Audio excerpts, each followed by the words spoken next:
Okay, hello everyone, friends, subscribers, followers. Ngayon, yung hindi pa nakakapag-subscribe sa aking YouTube channel, please subscribe, like, and share. And click the notification bell para ma-notified po kayo sa susunod kong video. Okay, let's start. Napaka-importante ang pagpili ng tama ng size ng wire sa solar setup para sa performance nito, pati na sa safety nito, kasi pag maliit ang wire sa dapat na size para sa system, maaapektuhan ang power harvest dahil sa voltage drop at posible pang iinit ang wire hanggang dahilan na masunog ang wire mo. Okay, gagamit ka ng oversized na wire. Mababawasan ang power losses, pero mababawasan din ang laman ng bulsa mo dahil mahal ang wire. Dapat yung tamang size ng wire lang. Okay, let's start to complete. For example, okay, ang kailangan ko para ma-compute natin ang size of wire ay ampere, wire length, over voltage and voltage drop.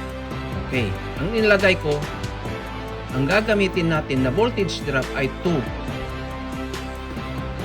Yung iba ang ginagamit 3, pero ako tulaan 2%. Pag i-multiply mo yan ay voltage multiply by 2 voltage drop. Let's start. Okay, Ohm's law.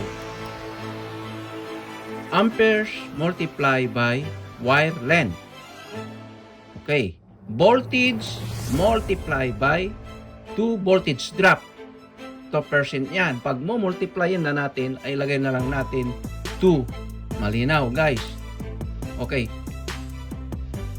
Solar panel with specification.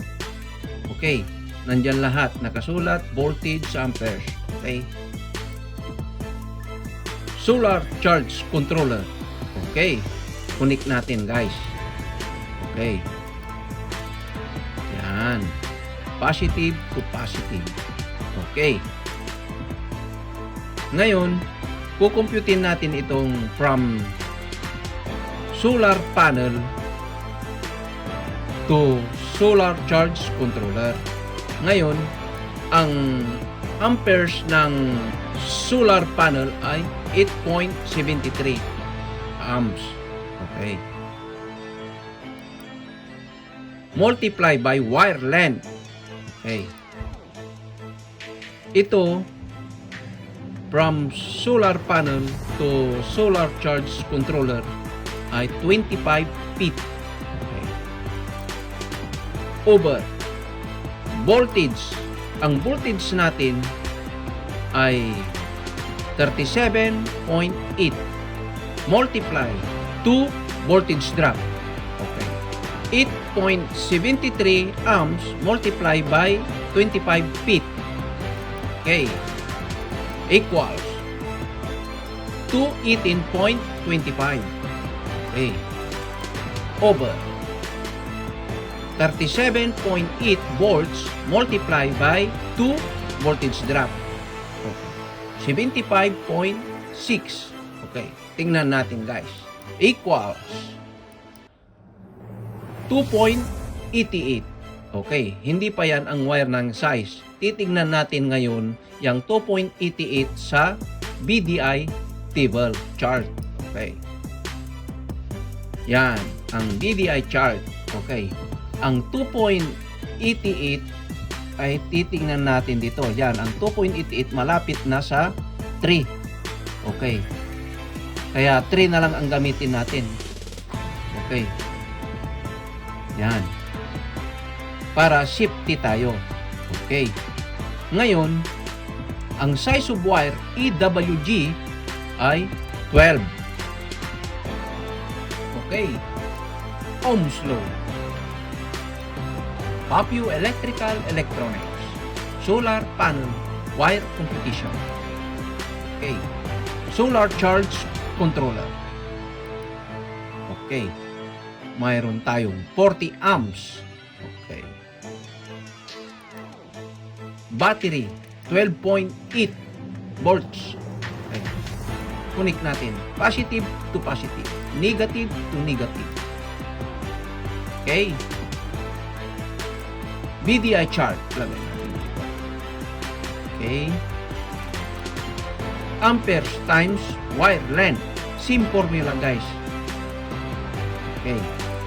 Over. Voltage times 2 voltage drop. Okay.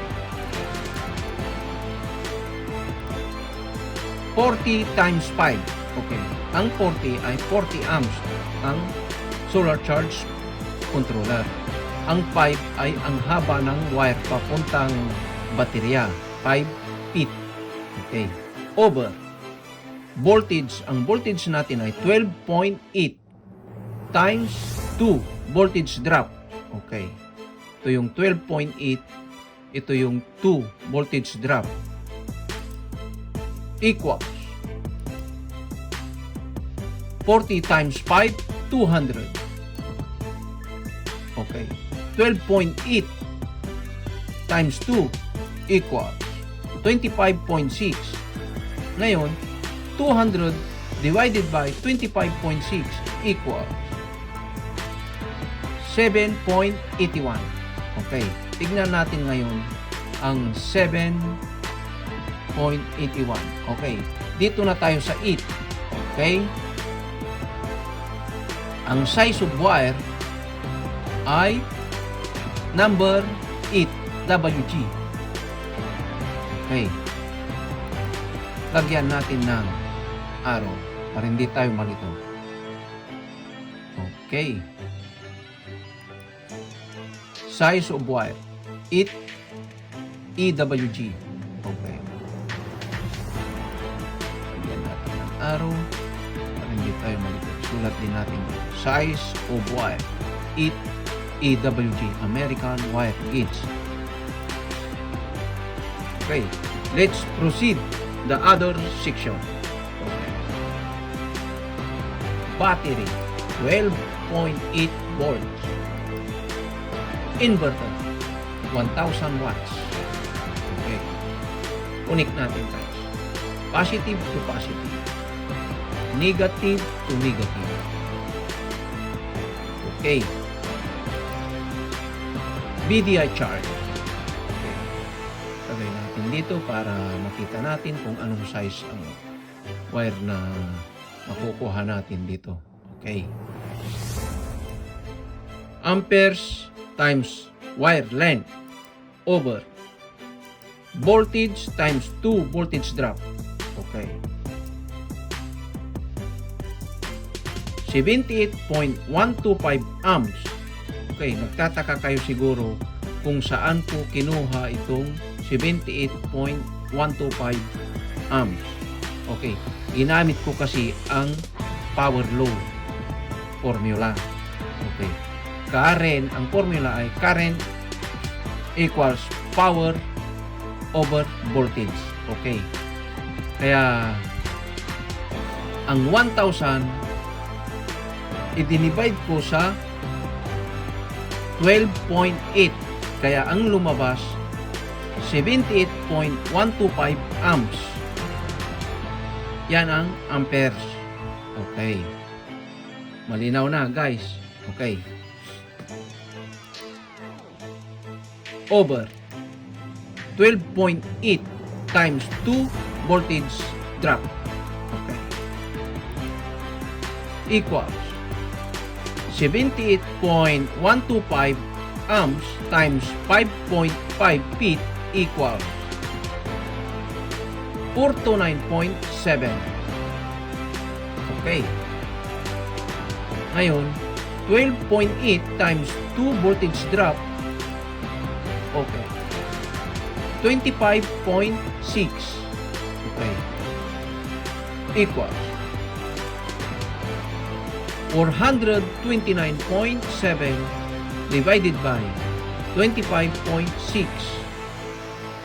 equals 16.8. Tignan natin ngayon sa BDI chart. Okay. Ang 16.8 ay pinagitnaan ng 12 saka 20. Ngayon, ang kukunin natin itong 20. Okay. Para safety tayo. Okay. Ang number of wires ay 4. EWG. Okay. Yan. Lagyan natin ng arrow para hindi tayo malito. From battery to inverter, the size of wire is 4 EWG. Okay.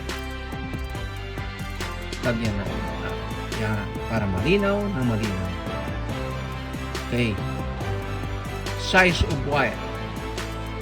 Number 4, EWG, American Wire Gauge. Okay. Malinaw na malinaw, guys.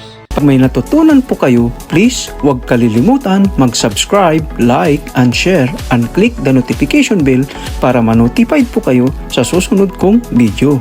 Thank you, and God bless us.